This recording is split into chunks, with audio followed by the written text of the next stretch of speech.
Hello friends.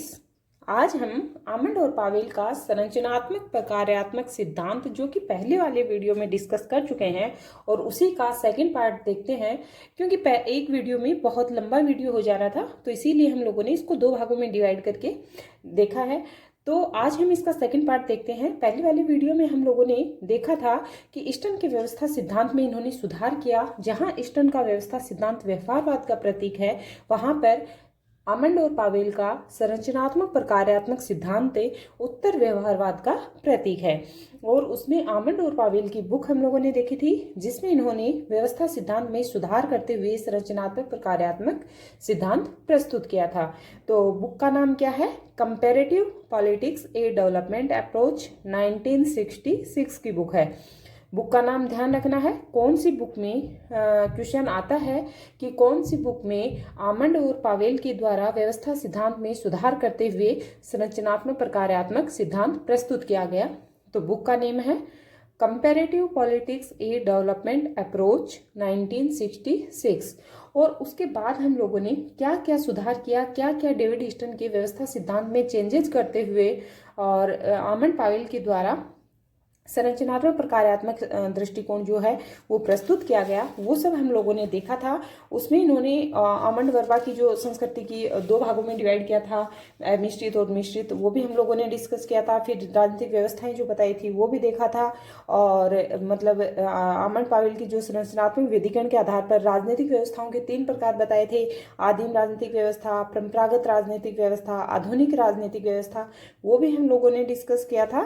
और उसके बाद हम आज जो आमंड और पावेल और स्टोम और डाल्टन के साथ मिलकर दबाव समूह के बारे में, जो मतलब दबाव समूह के लिए एक नया नाम देते हैं, संरक्षक ग्राहक जाल, और वो किस बुक में देते हैं? कंपैरेटिव पॉलिटिक्स टुडे, 2004 की बुक है। तो ये हम लोगों ने डिस्कस कर लिया था। और जो आगत की इन्होंने 4 कार्य बताए थे, कौन कौन से बताए थे? राजनीतिक समाजीकरण व भर्ती, हित स्पष्टीकरण, हित समूहीकरण, संचार, और इनसे जुड़ी जो संरचनाएं हैं वो भी बताई थी। तो राजनीतिक समाजीकरण और भर्ती से जुड़ी संरचना कौन सी है? परिवार, शिक्षण और धार्मिक संस्थाएं। हित स्पष्टीकरण से जुड़ी संस्था दबाव समूह, हित समूहीकरण से जुड़ी संस्था है राजनीतिक दल, और संचार से जुड़ी जो संरचना है वो है मीडिया। उसके बाद ये हम बात करते हैं, इन सब के बारे में हम लोगों ने डिस्कस किया है। जैसे राजनीतिक समाजीकरण है तो मतलब एक संस्कृति का दूसरी पीढ़ी में जो हस्तांतरण है, यानी कि जो सीखने के माध्यम से जो हस्तांतरण है, वो हम लोगों ने उसी को राजनीतिक समाजीकरण कहते हैं। और भर्ती, जैसे एक वोटर कार्ड बनना, एक व्यक्ति के द्वारा एक मतदान, मतलब अपना मतदान करना, तो वही क्या है? भर्ती।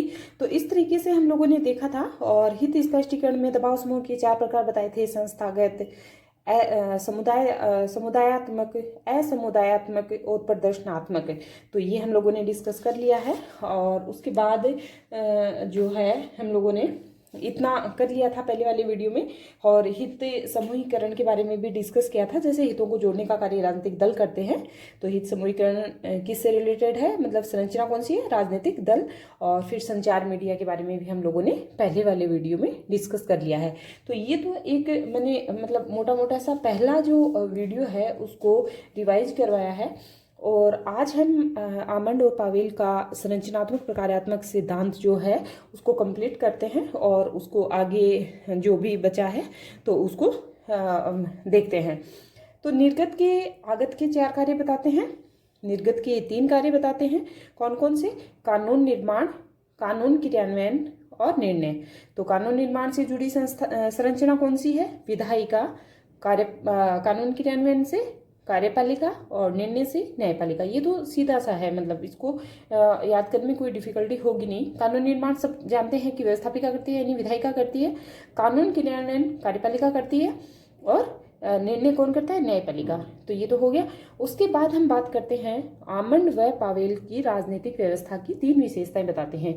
ये हम बीए से पढ़ते आ रहे हैं कि 3 विशेषताएं बताते हैं। कौन कौन सी? अंतर्निर्भरता, व्यापकता और सीमा। कौन कौन सी बताते हैं? अंतर्निर्भरता, व्यापकता और सीमा। ओके, अब हम नेक्स्ट बात करते हैं आमंड और पावेल की व्यवस्था सिद्धांत की। उसमें हम देखते हैं कि आमंड और पावेल तथा राजनीतिक प्रक्रिया का विश्लेषण। तो इसमें एक तो ये क्षमता की संकल्पना सबसे महत्वपूर्ण होती है। तो ये क्या बोलते हैं, ये कहते हैं कि जो क्षमता होती है, जो व्यक्ति के कार्य करने की जो क्षमता है, उसकी संकल्पना सबसे इम्पोर्टेंट रोल अदा करती है। तो ये कहते हैं कैसे, जैसे यदि मैं खुद का एग्जाम्पल लेके आपको समझाना चाहती हूँ। जैसे अगर मेरे अंदर ये क्षमता है ही नहीं कि मैं लिख नहीं सकती, तो चाहे मेरे पास कितना भी ज्ञान हो या कितना भी मैं मतलब दूसरे को बताना चाहूँ, लेकिन अगर मेरे में लिखने की कैपेसिटी नहीं है, क्षमता नहीं है, तो वो चीज़ मैं लिख के अगर सही तरीके से, एक तो लिख के जो इंसान उसको अगर उसकी व्याख्या करता है तो वो बहुत अच्छे ढंग से कर पाता है। और यदि मेरे में लिखने की कैपेसिटी है नहीं, तो वो चीज़ मैं कभी भी दूसरे को नहीं दे सकती कि हाँ, जितना अच्छा बोल के होता है, मतलब मौखिक भी होता है, बट जो लिख के और उसके बाद उसको मतलब मौखिक के रूप में अगर प्रस्तुत किया जाता है या प्रेजेंट किया जाता है, तो वो ज़्यादा अपने आप में बेनिफिशियल होता है। तो ये हमें ध्यान रखना है कि क्षमता जो होती है ना व्यक्ति की, उसकी संकल्पना सबसे इम्पोर्टेंट, मतलब उसका महत्वपूर्ण रोल होता है। तो ये हमें ध्यान रखना है। और उसके बाद हम बात करते हैं आमंड और पावेल राजनीतिक जो प्रक्रिया है, इसके 3 स्तर बताते हैं। कौन कौन से बताते हैं? अनुरक्षण व अनुकूलन, सेकंड बताते हैं रूपांतरण प्रक्रिया, और थर्ड बताते हैं व्यवस्था की क्षमताएं। तो अनुरक्षण व अनुकूलन की जो प्रक्रिया है, उसमें ये क्या कहते हैं कि जनता की मांगों व समर्थनों को सरकार तक पहुंचाने की ये प्रक्रिया है। अनुरक्षण और अनुकूलन में क्या इंक्लूड करते हैं? मांग और समर्थन, उसको सरकार तक पहुंचाने की ये प्रक्रिया जो है वो अनुरक्षण व अनुकूलन है। ओके, मतलब अनुकूलन और अनुरक्षण को हमें ध्यान रखना है। राजनीतिक प्रक्रिया के 3 स्तर बताते हैं, अनुरक्षण व अनुकूलन। तो जनता की जो मांगे हैं और जो जनता का जो समर्थन मिला है, यानी जनता की मांग प्लस समर्थन को सरकार तक पहुंचाने की प्रक्रिया है, उसी को क्या नाम देते हैं? अनुरक्षण व अनुकूलन। सेकंड है रूपांतरण प्रक्रिया। तो रूपांतरण प्रक्रिया क्या है? जहां मांग और समर्थन, ठीक है, मांग और समर्थन किस में आते हैं? आगत के भाग है ना, इनपुट के। तो मांग और समर्थन दोनों रूपांतरण प्रक्रिया के माध्यम से कहां पर पहुंचते हैं? आउटपुट, यानी नीतियां और निर्णय रूपांतरण के माध्यम से निकलकर जब मांग और समर्थन जाते हैं, तब वो आउटपुट का रूप लेते हैं, यानी वहां पर नीतियां और निर्णय बनती हैं। तो वो रूपांतरण प्रक्रिया का एक स्तर जो है वो बताते हैं। थर्ड बात करते हैं व्यवस्था की क्षमताएं। तो व्यवस्था की क्षमताओं में निर्गत के मतलब 4 प्रकार बताते हैं, और यहाँ से क्वेश्चन एग्जाम में पूछा जाता है। ये काफ़ी इंपॉर्टेंट है कि व्यवस्था की क्षमताएं कितने प्रकार की बताते हैं। तो सबसे पहले तो बताते हैं कर लगाने की निर्गत, ठीक है, और सेकंड है व्यवस्थाकारी, थर्ड है वितरणात्मक, और फोर्थ है प्रतीकात्मक। ध्यान रखना है, कर लगाना, व्यवस्थाकारी, वितरणात्मक और प्रतीकात्मक। वापस रिवाइज करवा रही हूँ, कर लगाना, व्यवस्थाकारी, वितरणात्मक और प्रतीकात्मक। तो ये हमें ध्यान रखना है, निर्गत के 4 प्रकार बताता है, कर लगाना, व्यवस्थाकारी, वितरणात्मक और प्रतीकात्मक। और उसके बाद हम आगे बात करते हैं क्षमता की चुनौतियां। ये तो ही क्षमता में निर्गत के इन्होंने प्रकार बताए।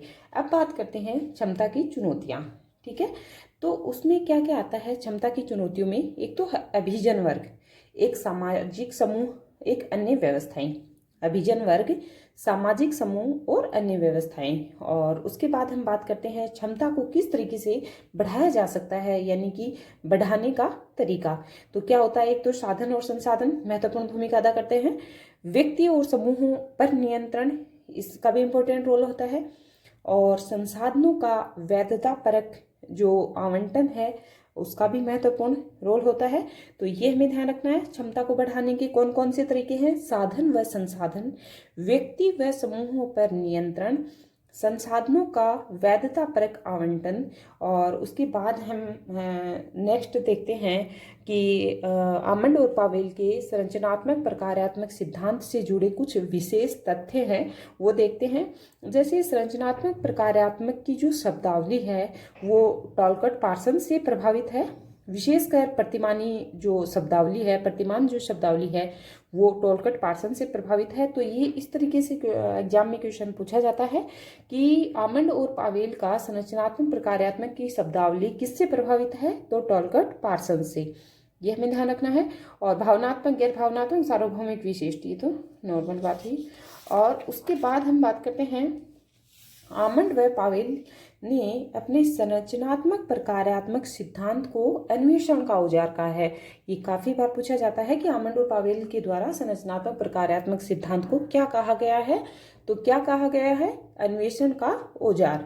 उसके बाद बात करते हैं रजनी कोठारी की बुक, बहुत इंपॉर्टेंट बुक है ये, पॉलिटिक्स इन इंडिया, 1970 की बुक है।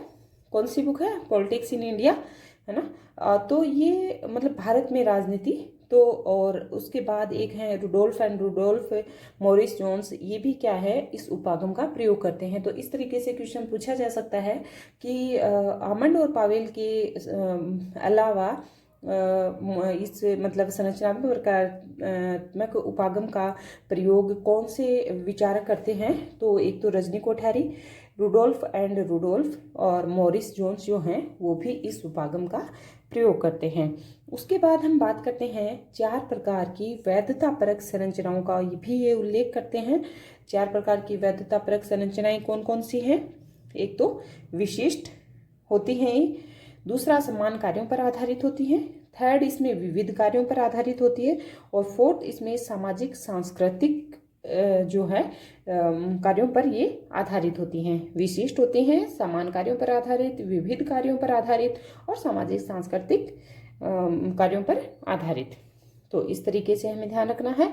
4 प्रकार के वैधतापरक संरचनाओं का भी उल्लेख है, विशिष्ट, समान कार्यों पर आधारित, विविध कार्यों पर आधारित और सामाजिक सांस्कृतिक कार्यों पर आधारित। उसके बाद हम बात करते हैं इसकी आलोचना। तो एक तो मौलिकता का भाव है इसमें, ठीक है, काफी जटिल इसकी शब्दावली है, मतलब जो भी वर्ड इसमें इंक्लूड किए गए हैं वो काफ़ी मतलब डिफ़िकल्ट है, तो ये हमें ध्यान रखना है।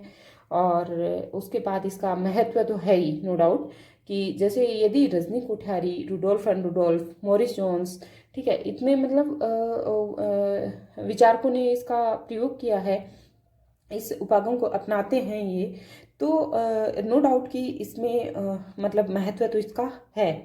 और आज भी अगर वर्तमान परिप्रेक्ष्य में देखते हैं तो भी आमंड और पावेल का जो संरचनात्मक प्रकार्यात्मक सिद्धांत है उसका काफ़ी हद तक प्रयोग जो है वो किया जाता है, क्योंकि हम लोग देखते हैं कि कई बार इतनी मांगे होती हैं तो वहाँ पर जो राजनीतिक दल हैं, जो दबाव समूह हैं, है ना, वहाँ जो मतलब जो दबाव समूह हैं उसके लोग, है ना, जाके बाहर जैसे कोई किसी भी तरीके की कोई मांग लेके और सीएमओ जाता है और वहाँ पर लोग इकट्ठा होते हैं, तो एक तरीके की मांग जो लेके आते हैं लोग, उनको एक साथ करके जो है वो मतलब उनको एक साथ कम टाइम में मतलब वो रख लेते हैं। तो इस तरीके से मतलब मांग और समर्थन दोनों को एक साथ हमें देखने को मिलता है वहाँ भी।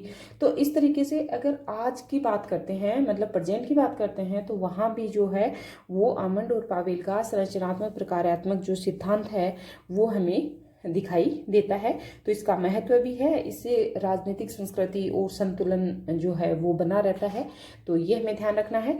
तो इस तरीके से आज हम लोगों ने आमंड और पावेल का संरचनात्मक प्रकार्यात्मक जो सिद्धांत है वो कंप्लीट किया। और नेक्स्ट वीडियो में हम देखेंगे जो डेविड एप्टर का जो व्यवस्था सिद्धांत है, और यहाँ से भी बहुत क्वेश्चन एग्जाम में आने लगे हैं, तो वो हम डिस्कस करेंगे। ओके फ्रेंड्स, होप करती हूँ कि आपको आज का वीडियो समझ में आया होगा। थैंक्स।